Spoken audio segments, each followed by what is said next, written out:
Até aqui, então, a gente tem a solução do problema. Então, a gente resolveu o problema de criar um divisor de tensão resistivo que eu precisava gerar uma tensão de aproximadamente 9 volts ali no R2. Então, agora eu posso aproveitar esses dois terminais aqui, ó, desse terminal para esse, para conectar algum outro circuito para energizar com uma tensão de 9 volts. Lembrando que, se eu precisar de precisão nessa tensão de saída, eu posso substituir algum desses componentes aqui por potenciômetros e fazer um ajuste fino. Ou, se for ainda necessário, fazer uma associação de resistores para chegar no valor de 166 ohms exatos para conseguir fazer essa coisa acontecer. Tá? Se o nosso propósito não é gerar uma precisão, eu precisava de aproximadamente 9 volts, cheguei em 9,6 e é suficiente? Ok. Então agora a gente parte para uma segunda etapa da análise, que é um problema que eu comentei no começo que poderia surgir aqui nesse circuito. E o problema é o seguinte: eu vou apagar esses cálculos aqui só para eu simular a conexão desse circuito em um outro local. Então vamos supor que a minha proposta de fazer a montagem desse circuito era realmente conectar ele em algum outro local, em algum outro circuito que necessitasse de aproximadamente 9 volts para funcionar. Então vamos supor que esse outro circuito ele seja composto de alguns resistores, alguns capacitores, indutores, LED e tudo mais, mas todo o circuito vai ter uma, sei lá, se eu pegar um medidor de resistência elétrica, ele vai ter uma certa resistência. Vamos supor que a resistência equivalente desse circuito que eu estou alimentando, além das outras características, dos outros componentes presentes nesse circuito, vamos supor que a resistência equivalente desse circuito seja uma resistência de 50 ohms. Deixa eu escrever de azul para ficar padronizado. 50 ohms. Inicialmente, a minha ideia era fazer a energização desse circuito com 9,6 volts ou com 9 volts, como a proposta original. Só que o meu circuito que eu estou energizando, ele tem uma resistência equivalente de 50 ohms. Será que o meu divisor resistivo ainda vai funcionar? Será que eu ainda vou conseguir ter ali algo próximo de 9 volts? Essa é a pergunta e a resposta a gente vai fazer resolvendo esse novo circuito. Como é que a gente resolve esse novo circuito? Agora a gente tem uma associação paralela associado em série com 150 ohms e a gente tem ali os mesmos 24 volts conectados. O que a gente faz? A gente resolve primeiro essa associação paralela aqui, ó. Então temos aqui uma associação de dois resistores aqui, 100 e 50 ohms. Essa associação paralela aqui, a gente pode resolver, tem uma formulinha rápida aí de resolver que é o seguinte: multiplicação pela soma, né?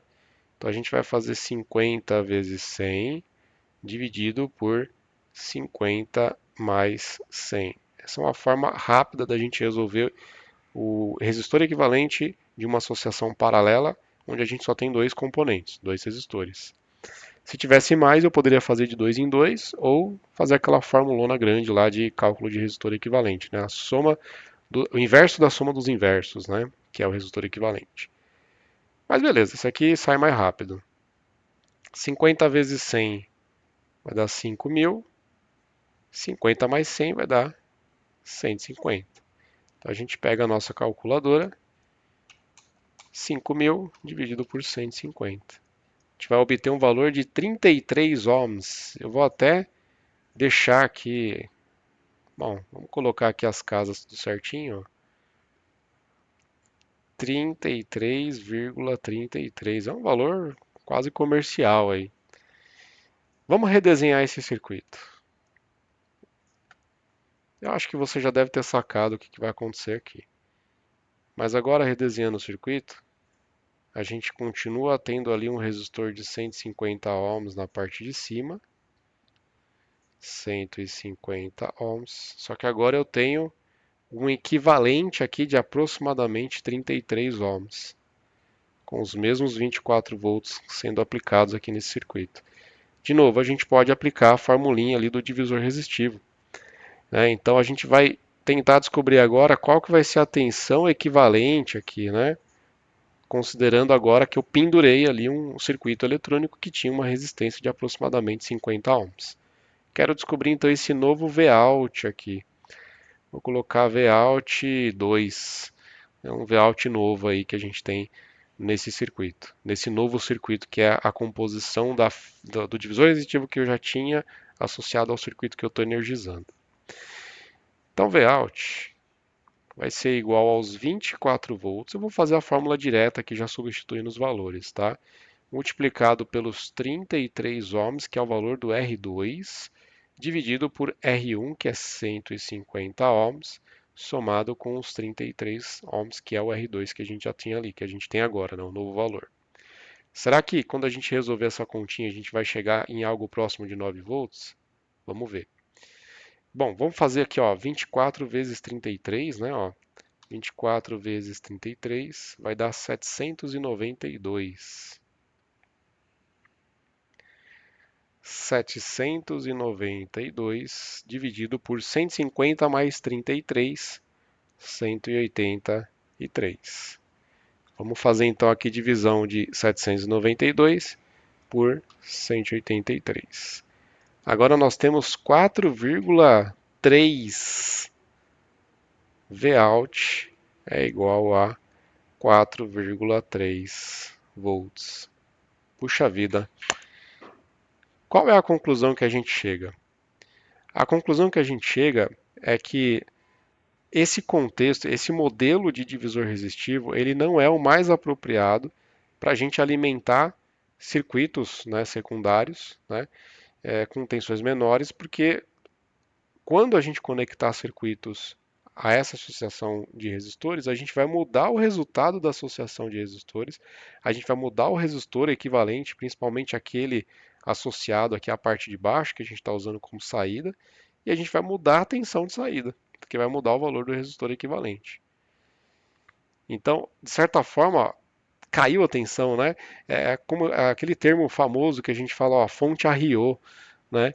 Então, quanto menor for a resistência que eu pendurar aqui em paralelo com esse resistor de baixo, menor vai ser a resistência equivalente e menor vai ser a tensão que a gente vai ter nesse ponto do circuito. Então, de certa forma, a gente está arriando a fonte. Bom, não é a melhor forma, né? Mas será que a gente consegue melhorar esse circuito para ele ficar um pouco mais estável? A resposta é sim, mas eu já vou dar a dica. O circuito original a gente calculou com um valor relativamente alto. Vamos voltar aqui, ó. A gente sugeriu valores relativamente altos. Cadê o circuitinho? Acho que eu já apaguei. Tá aqui, ó, o circuitinho. Então a proposta de solução é a seguinte: a gente pode considerar o circuito original que a gente chutou valores altos aqui, né? Altos, relativamente altos. A gente usou aqui um resistor de 100 ohms aqui no R2 e um resistor de 150 ohms no R1. Se a gente diminuir esse resistor de 100 ohms e o resistor de 150 de maneira proporcional, vou diminuir 10 vezes, ó. Em vez de ser 150 vai ser 15, em vez de ser 100 vai ser 10. Se eu fizer isso e pendurar algum outro, aquele mesmo resistor lá de 50 ohms, né, que eu falei, imagina que o meu equipamento tem uma resistência interna ali equivalente de 50 ohms. Vamos calcular o valor do resistor equivalente aqui nessa associação, dessa nova associação aqui desses dois caras. Multiplicação pela soma, eu vou fazer direto aqui, ó. 10 vezes 50 vai dar 500. 10 mais 50 vai dar 60. Vamos pegar nossa calculadora. 500 dividido por 60. A gente vai ter 8,33. 8,33 ohms. Um detalhe, tá? Eu diminuí proporcionalmente esse e esse. Então eu não mudei a proporção de divisão de tensão resistiva. Tá bom? Eu diminuí proporcionalmente, então eu não mudei a proporção de divisão. Então, com 15 ohms aqui em cima e 10 ohms aqui embaixo, eu vou continuar tendo 9 uns quebrado aqui, aproximadamente 9 volts aqui, e o restante aqui em cima. Agora vamos fazer um cálculo também bem rapidinho aqui, bem rascunho mesmo, só para a gente ver se esses 8 ohms aqui vão mudar muito a tensão que a gente vai ter como consequência aqui nesse divisor resistivo. Então a gente tem ali o nosso Vout, que vai ser igual aos 24 volts, multiplicado. Aí a gente pega, era o resistor de baixo, que agora é o equivalente 8,33, dividido pelo resistor R1, que continua sendo 15, somado com R2, 8,33. Vamos tentar fazer tudo direto na calculadora, para ver se a gente já consegue obter um resultado final aqui e tirar alguma conclusão. A parte de cima é 24 vezes 8,33. Vai dar 199,92.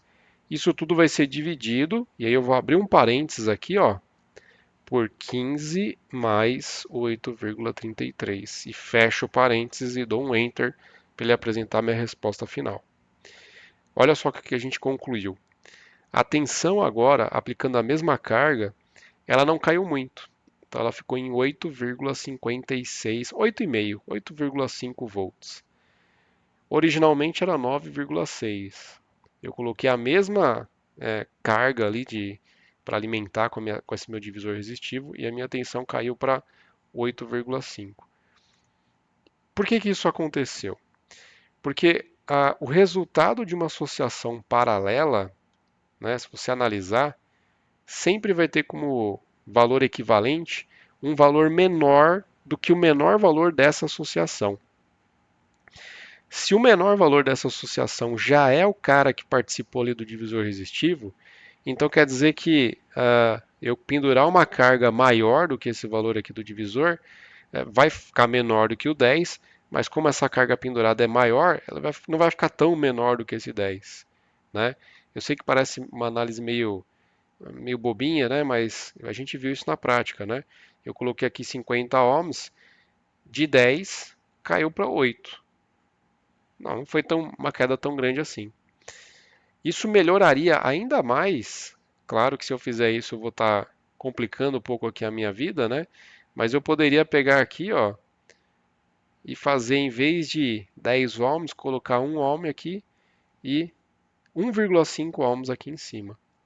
Se você repetir os cálculos, você vai perceber que a diminuição de tensão vai ser ainda menor. Provavelmente vai ficar próximo dos 9 volts ainda a saída aqui. Então, qual a consequência que a gente chega qual sei lá, a conclusão que a gente chega? Esse modelo aqui de divisor resistivo não é o mais apropriado, mas a gente consegue chegar aqui uma forma de melhorar um pouquinho ele para ele ficar aplicável, para ele poder ser utilizado aqui nesse circuito. Tá? Então existe aqui uma possibilidade de a gente fazer o negócio acontecer.